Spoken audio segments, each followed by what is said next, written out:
첫 번째, 다른 사람의 단점을 말하지 마라. 남을 비난하는 것은 위험한 불꽃이다. 그 불꽃은 자존심이라고 하는 화약고에 폭발을 유발하기 쉽다. 이 폭발은 가끔 사람의 생명까지 빼앗아간다. 비판이란 쓸데없는 짓이다.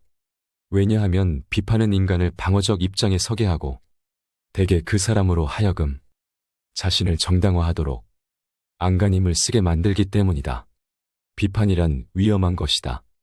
왜냐하면 그것은 한 인간의 소중한 자존심에 상처를 입히고 그의 자존심에 손실을 주고 원한을 불러 일으키기 때문이다. 내뱉는 말은 상대방의 가슴속에 수십 년 동안 화살처럼 꽂혀 있다. 비난은 부메랑이 되어 나에게 다시 돌아온다. 남을 심판하지 않는다면 나도 심판받지 않을 것이다. 사람의 잘못은 그 자신의 인간 관계에서 비롯된다. 남의 잘못을 보면 돌이켜 자신을 반성하라. 두 번째, 나의 사생활을 필요 이상 말하지 마라.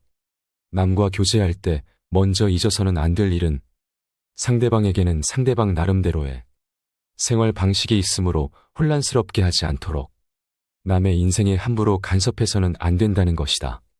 이건 나에게도 마찬가지이다. 그들은 당신에게 관심도 없거니와 나의 사생활을 필요 이상으로 말하는 것은 그건 내 인생에 남을 간섭하게 하는 것이다.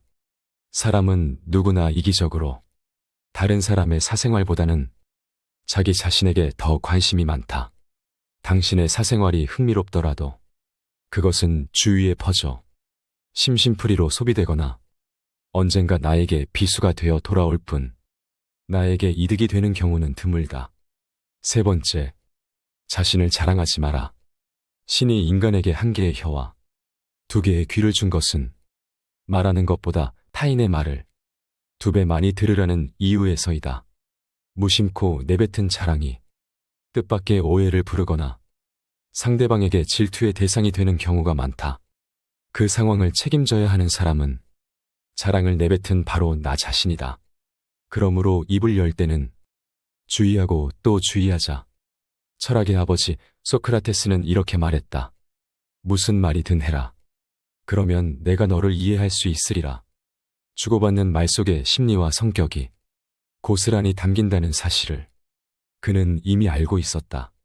네 번째, 나의 약점을 말하지 마라. 말은 한 사람의 입에서 나오지만 천 사람의 귀로 들어간다. 질병은 입을 쫓아 들어가고 화근은 입을 쫓아 나온다. 어쩔 수 없이 약점을 얘기해야 할 때도 결코 전부를 드러낼 필요는 없다. 들려주어도 괜찮은 말이 있고 감추는 것이 나은 이야기도 있다. 어떻게 해야 할지 판단이 서지 않을 때는 먼저 주의 깊게 다른 사람들을 지켜보면서 때를 기다려라. 사람들을 관찰하며 한 번 더 생각하면 공개해도 좋을지 비밀로 해야 할지가 분명해지기 마련이다. 다섯 번째, 당신의 돈에 대한 이야기는 하지 마라. 세상에서 돈보다 더 사람의 사기를 꺾는 것은 없다. 아무리 친한 친구더라도 돈에 대한 근심은 있을 것이다. 그러니 돈 얘기는 꺼내지 말라. 듣는 사람은 기가 죽고 말한 사람도 자칫하면 그 친구까지도 잃게 될 수 있다. 사람을 상처 입히는 것이 세 개 있다. 번민, 말다툼, 텅 빈 지갑. 그 중에서 텅 빈 지갑이 가장 크게 사람을 상처 입힌다. 여섯 번째, 당신의 목표에 대해 말하지 마라. 다른 사람에게 당신의 목표를 얘기한다면 좋은 결과로 돌아오는 일은 극히 드물다. 그저 그것을 달성하기 위한 귀중한 힘을 낭비하고 버리게 되는 경우가 많고 당신을 질투하는 사람의 반론을 들을 수 있다. 그들은 자신보다 뛰어난 사람이 많아지는 것을 경계하기에 더 나아지려는 사람을 철저히 뭉개려 할 것이다. 아직 시작도 않은 목표를 남들에게 말하는 것은 당신의 목표를 멀어지게 하는 일이다. 현명한 사람은 말할 것이 있을 때 말하고 어리석은 자들은 그것이 무엇이든 간에 그저 말해야 하기 때문에 말한다. 시작이 일에 있어서 가장 중요한 부분이다. 1시간 동안 같이 놀아보면 1년 동안 대화하는 것보다 그 사람들을 더 잘 알 수 있다. 모든 사람의 마음속에 온갖 종류의 새장이 있다고 가정하라.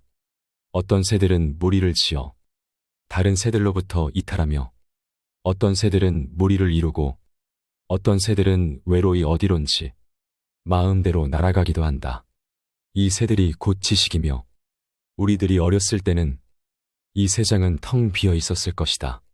그리고 인간이 이 우리 속에 어떤 종류의 지식을 넣고 보관해 두었다면 그는 지식의 대상이 되는 것들을 배우거나 발견했다고 말할 수 있을 것이다.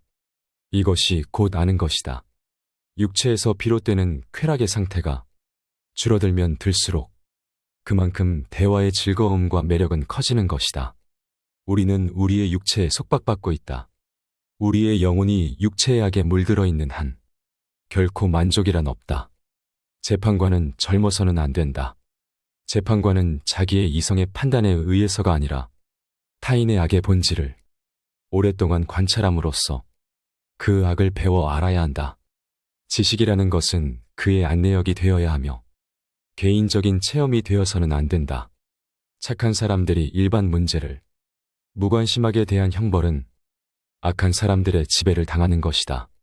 사람을 시험해 보려면 모든 재산을 박탈하고 부당하게 대해보라. 재산을 박탈당한 것은 참지만 부당한 대우는 참지 못하는 사람이라면 가까이 두고 잘 대해 주도록 하라. 부당한 대우는 참지만 재산을 박탈당한 것에 불만을 사귀지 못하는 사람이라면 멀리하거나 피하도록 하라.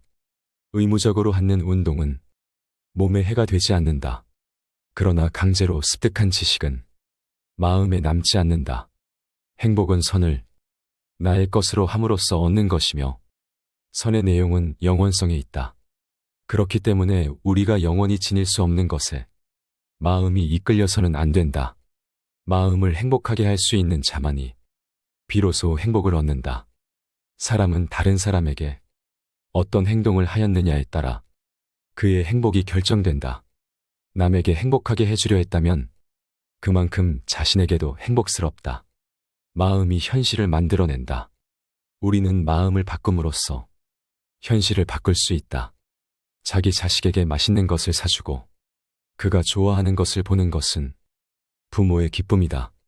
이는 형제간, 친구간, 이웃간, 나아가 낯선 사람 사이에도 공통되는 이치이다. 남에게 관대하였으면 내 마음이 넉넉해지지만 만일 인색하였으면 그만큼 내 마음도 좁아진다. 남을 때린 자는 밤잠을 이루지 못하는 법이다. 남에게 친절하고 관대한 것이 내 마음의 평화를 유지하는 길이다. 남을 행복하게 해줄 수 있는 사람이 또한 행복해진다. 덕은 건강이다. 덕은 아름다움이다.